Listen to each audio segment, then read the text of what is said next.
Taste the Daily. Thanjai வடக்கு வாசல் சிரேஷ் சத்திரம் சாலையில் வசித்து வந்தவர் அற்புதம். 70 வயதான இவர் வக்கீல் குமாஸ்தாவாக வேலை பார்த்து ஓய்வு பெற்றவர். அற்புதத்தின் இரண்டாவது மகள் மேனகாவை சக்திவேல் என்பவர் திருமணம் செய்துள்ளார். முதல் திருமணத்தை மறைத்து சக்திவேல் சசிகலா என்பவரை இரண்டாவதாக திருமணம் செய்து கொண்டு அவருடன் குடும்பம் நடத்தி வந்துள்ளார். மாமனாரான அற்புதம் சக்திவேலிடத்தில் இது குறித்து தட்டி கேட்டுள்ளார். இதற்கிடையே விவாகரத்து கேட்டு சக்திவேல் நீதிமன்றத்தில் வழக்கு தொடர்ந்ததாக கூறப்படுகிறது.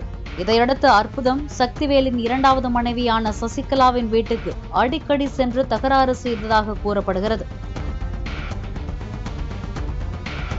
இதனால் ஆத்திரமடைந்த சக்திவேல் கூலிப்படையை ஏவி வீட்டிலிருந்த மாமனாரை வெட்டி கொன்றுள்ளார்.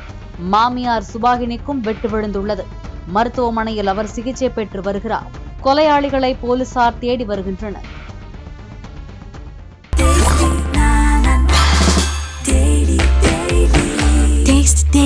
Taste the Daily.